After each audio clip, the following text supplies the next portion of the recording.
I am here with Paras, the Season 6 winner of Big Brother Canada. Paras, welcome. Thank you so much. First off, congratulations. You've now been out of the house about half as long as you've been in. What's it been like trying to readjust to your regular life and without the cameras in the house around? It's weird how fast you adapt to things. Like coming out of the house and now being in the real world feels odd, which is just, it's weird to say, but I think you're just in there for so long and then you get really conditioned to the way things are. Like I was just telling you, I always go to like fix my mic and I don't have to, or I'm like looking in a mirror and I'm like, I shouldn't do this, there's a camera on the other side. And I'm like, wait a minute, no there isn't. So it's been taking some time. I'll get there, but I haven't fully adjusted yet, no. The whole looking in the mirror thing, do you find yourself randomly talking to reflective surfaces every now and then? Yes, I do. Yeah. And like, I'm getting better now, but definitely when I came out of the house, it was all the time. Yeah. Okay, so we're gonna go to a question from Reddit from user Nom Nom Nom Munch. They want to know, have you watched your own season, and if so, do you view your gameplay any differently after watching? I haven't really watched the season. I've watched the first 2 episodes. So we watched the first episode with the whole cast, and then I've watched 1 episode since. That was like a couple weeks ago. I can't do it yet. I haven't watched it yet because it's odd to see yourself on TV for 1, and for 2, I built really genuine connections with these people and I really like them, and I'm afraid that I'm going to watch and there's going to be something said that are just going to make me change the way I view these people, and I just don't want that yet. I think if I were to watch it a few months from now, I won't care as much, but I think right now I'm still like invested in Big Brother, so it's still I don't fresh. know. You just lived through it, not ready to revisit just yet. But the one thing I will say though is just from what I've seen and from just like having done a podcast where like my game was reviewed and I was told what was shown, I think there's just a lot that was cut out. There was a lot of moves in there that weren't shown. Definitely the ones that I had a hand in, there was like 2 or 3 that weren't shown at all. So, I think that happens to everybody, like it's the editing, but sucks a little bit because I know I had more involvement in certain weeks, but it is what it is. You're proud of your gameplay, you want to be able to show it off. Yeah, exactly. So, okay. Next question. Myself and a few Redditors wanted to ask about your family. You've mentioned them a lot on the show and wanting to make them proud and also wanting to respect that obviously they're immigrants and they came to give you a better opportunity and you wanted to make the best of that. How did they respond to you being cast on the show? Did they watch the show, and how did they respond when they learned that you won? So they did watch the show, but this is like the first that they've ever seen of anything Big Brother related. And when I was initially cast, I think the only one that was kind of not really for it was probably my dad. He was kind of like, I feel like your focus should be like elsewhere, not on like reality TV, and I fully understand because in my family there is like a lot of emphasis and like a lot of attention paid to doing well in school and doing more than like a reality TV show. So I think they were just afraid that if I went on that I was gonna forget about the things that I wanted to do, which is not the case. Like I've come out of the house and I'm ready to go back to school, like I'm ready to, get back to real life. But I think they were just a little bit concerned about what was gonna happen after the fact. But they did watch it and they were excited for it, but they were also like, oh, we knew you were gonna win. And I'm like, what do you mean? Like, I don't know if it's just my parents, because I feel like I was expecting them to like be freaking out and stuff.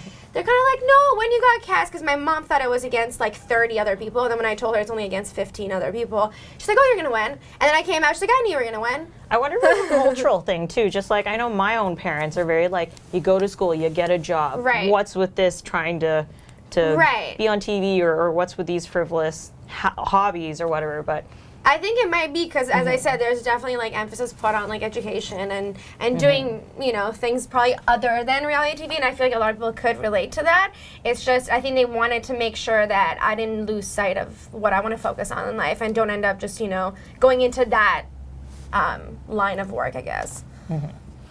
Our next question. You mentioned multiple times that you made it very clear in the end that you wanted to see an all-female final 2. Why was that important to you, and what did it feel like to get to the end and to be able to follow through on this? It was important because I was just a little bit baffled at the fact that we were 6 seasons in and we'd never had that.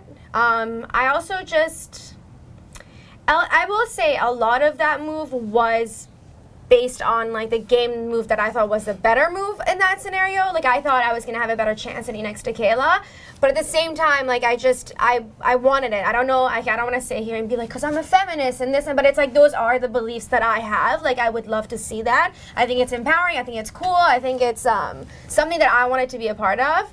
And I was kind of like pushing for that. Even if Kayla were to win that final HOH, I was kind of like, let's do this, like let's make history here. So it was awesome. It felt really good that I got to win that final HOH and make a point out of it. But I do have to be truthful. A lot of that was based on like the game move that I felt like I could do better next to her. But it was awesome to be able to actually get that and have it be the better game move because I wanted that really bad all the way through.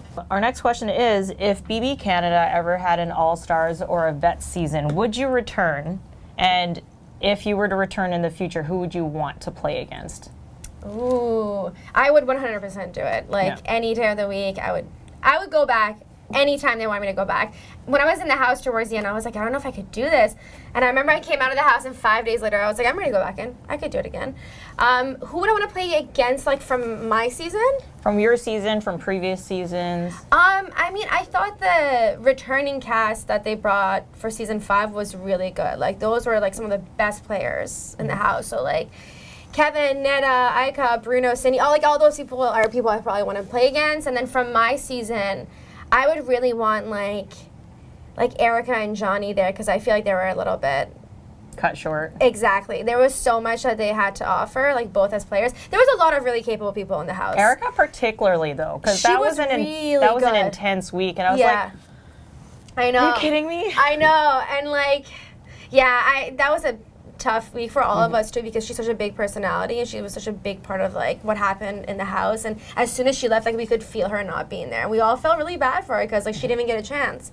But I think those are the people.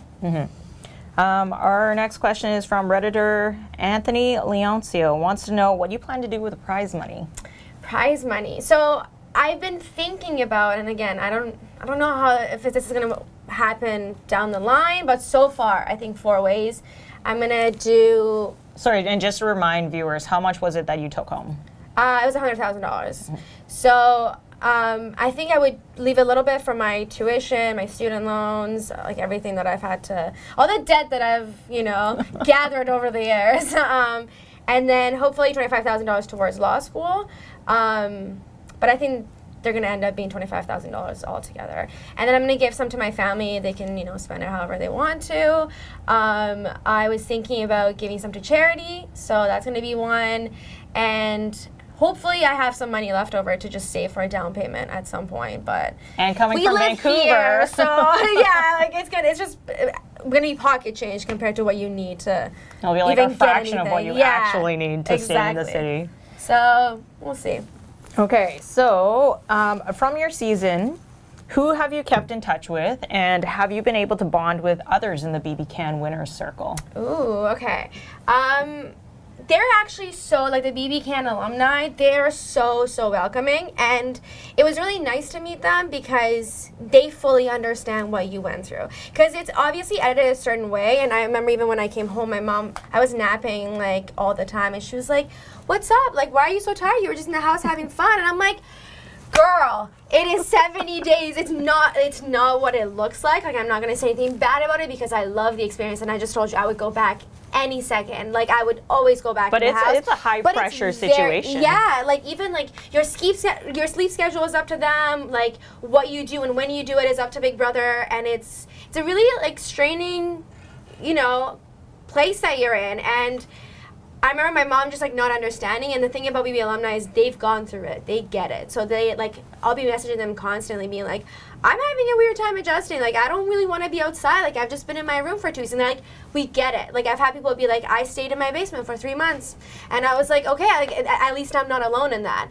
So I was literally just talking to John yesterday. So I would say I've gotten to know a lot of the BB alumni only because they're so sweet and they've just been, sending love my way and just being super supportive of everything. And then from my season, I think the one that I talked to the most is probably Maddie. Which is funny considering what people saw on the show. Right. people don't understand like how it works and the way things are done, especially with the editing too, and the fact that you guys are all seeing, right? Like you guys are able to see everything. I wasn't. So like me and Maddie had a little bit of a, fight or argument, whatever it was. I didn't know how she was feeling because she was in a different room. Like I had no idea. But that's the thing. She's also really good at keeping in touch too. Like she'll be calling me constantly, being like, "Hey, how's it going? How are you adjusting?" Because I think she's doing a little bit better than I am. I've been talking to everybody actually. I literally just hung out with Kayla and Derek and Allie 3 days ago or 2 days ago.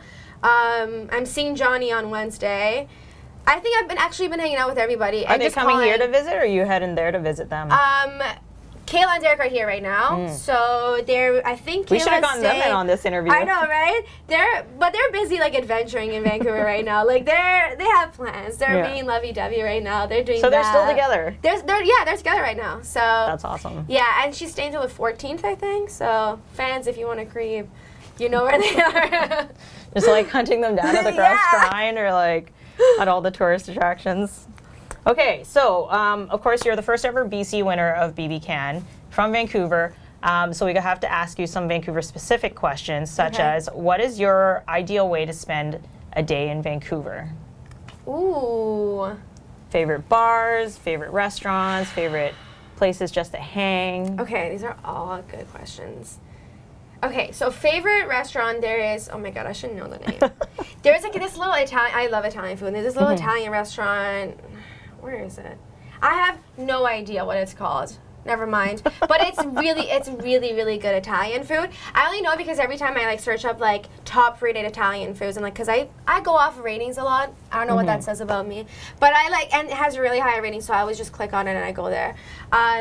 Ideal way to spend it depends. If it's like a nice like summer day, the beach is just like. Do you have a favorite beach in Vancouver? I have a lot of really good memories at English Bay. Like I don't know. There's just a lot of good times that I've had there. I like kids. Like I like the environment. I don't know if it's like people biking. I don't know. There's a good feel about it. It's kind of like a mix. There's like you've got the sand, you've got the grass. Right. You got a little bit of everything. I like it. I also like stand-up comedy shows. Like I think that's like a thing that I like always come here for. It's just because like Poco. Yeah, you have like bars, you have restaurants, but like I don't know, events like that you obviously come to Vancouver for. Yeah, you end up in the city, right? Yeah, so and it's good. I live like 25 minutes away, so it's not like a long drive or anything. Yeah, I think that would be. I don't know if I ever do anything too special. Like I just like being around here, just like walking around, like doing like biking the seawall. Like that's something that's fun. I think being from here, we probably take it for granted sometimes. We do, yeah. So like all the things that Kayla and Derek are probably like exploring or adventuring and looking up and visiting. Like you and I are like, yeah, that's like a regular Tuesday we pass by. So I know, and I just said biking the seawall. That's what they were doing like 2 days ago. That's why I'm like, oh, that's a thing you do. But yeah, like I remember probably years ago, I was more so adventurous with where I was going, and I was like, oh, let's go like find all these cool places in Vancouver, and now I'm just kind of like, it's here. You get into the daily grind, right? School, work, et cetera, et cetera. Yeah. Okay, coming up on the end of our interview, we're going to do the yearbook challenge. So I will give you a yearbook title, and you have to give me the name of somebody from your season that best fits that title. Oh, perfect. Okay, so don't think about it too hard, just first name that comes out when you hear it. Class clown or prankster? Hamza. How come? He loved pranking people, and it pissed some people off. We saw a little bit of that on the show. And we pranked each other probably like 5 or 6 times, like as a group. And I don't know if it was ever shown like later on in the season. We do it like all the time. Hamza was bad. Like him and I put Cheerios in like a lot of people's beds. I don't know if you ever saw that episode where Ryan was really mad. But then it's like we just did that, and I already feel like terrible. I'm like looking at the cameras and I'm like, oh my god, I'm so sorry, Ryan, if you see this in the future, like I'm sorry. And then he's like, no, this isn't enough. He like goes and gets grapes from downstairs and he's trying to put it into like their pillowcases, and I'm like, Hamza, too far. Like there's still a game at hand. Like if they get too pissed, they're not gonna, it's not gonna sit well with them. He's like, fine, we'll put it in Ziplocs. And he like put it in Ziplocs and then put it into the pillow. Like he's bad. He loved messing with people. So he was just trying to get like the squish sound, or the like. I don't know. I think he wanted them to like lay down and just have like a bed of Cheerios and then like grapes. Hilarious. Like I don't know. Hamza's another one I would like to see stick around a bit longer. Yes, I know. Hamza was there only for like 4 weeks, so I think he's one name that I often forget. But when I was playing the game, I remember thinking he would be one of my favorites to watch for sure. Because even from the start, he was like, "This isn't summer camp." Like he was there to make moves, and like that's what I loved about him. But I don't know, flashy players usually go home earlier, so I've just It's been kind like, of a dicey move. It either works or it could backfire spectacularly. Yeah. Okay, next yearbook title. This one seems a little bit obvious. Prom King and Queen. I think it's gonna have to be Dayla. I think it's Kayla and Derek. Yeah. We saw a lot of that on the show, so. Yeah. Next one, Student Council President. Maddie. How come? She was like part of student council, like in her school. She's like that. I don't know how much was shown, but she's like she's pretty assertive, and she likes organizing things, and she likes she's really outgoing, and she's really like out there and wants to do things like that. I just feel like she would be one to like take the lead in something like that. Let's see, Troublemaker or King of Detention? Troublemaker or King of Detention? It's gonna have to be a mix between Veronica and Will. They were so bad. Veronica, girl, I love you, but you were so bad. So she'd sit there, and within 10 minutes of her being there, she would get like 10 warnings from Big Brother. What do you mean warnings from Big Brother? So it's like, I wonder how much I'm allowed to share. It's like, let's say if you're napping, you get a warning from Big Brother being like, wake up whoever nap time is over, because you're not allowed, because they want to make a show, right? So you're not allowed to be napping. So if you're, for example, like using really like terrible language and like you're swearing a lot, you get a warning being like, hey, watch your language, Canada's watching. And like she would just like if you're not wearing your mic, you get a warning being like, go put on your mic. So she would have like 10 warnings. Basically just trying to keep the show on the rails. Yeah, exactly. And she was just the worst. Like she'd be out in the hot tub and they're like, Veronica, your mic. And she's like, I don't know, I haven't had it since this morning. Like she was just so bad. Like in the 3-4 weeks that she was there, she broke like 10 mics. Like she was bad. And Will was the same way. He would just nap a lot. He wouldn't listen, and he'd just like lose it sometimes. So those two. The two of them in that bathtub scene was pretty funny. So funny. It wasn't. Okay, I don't know. I'm going off of what I've heard, but I think there wasn't a lot shown of the two of them because they like. We had some good moments in the house where those two were just being like total idiots and just. It was so fun. It was so fun with them. But yeah, they're troublemakers for sure. All right. And the last one, most likely to succeed. Most likely to succeed. I can't say me. Is that? Well, you've already succeeded, so we've got that out of the way. No, I'm trying to see who's like a most likely to succeed. Oh man, I don't know. The entire cast is like so special in their own ways. Like each person is so unique and so. I don't know what the word for it is, but they're like really special. Like you can tell like why they stood out so much and why they were cast. And so it'd be really hard to say. I'm trying to figure out, going with the weeks, Rosie, Andrew, Jesse, Veronica, Hamza.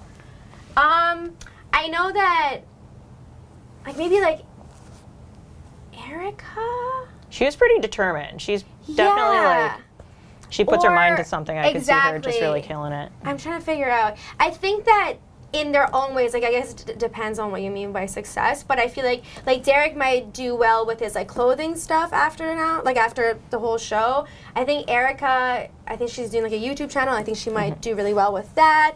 I think Liv's gonna do well with her like schooling. I think she's gonna end up in law school soon, and I think she's gonna be a great lawyer. So I think, I don't know. I couldn't say. I'm not sure. I know Maddie's also determined too. Like I don't know if there was a lot shown of her determination, but she's a go-getter. I guess if the title were most likely to succeed on being cast on Big Brother, like A+ for everyone. That's the thing. It's like they're all so like special in their own ways. So I don't know. Cool. Well, Paras, thank you so much for joining us and for sharing some answers to some fan questions. Is there anything else that you feel is important to say to Canada, or any last words for our viewers?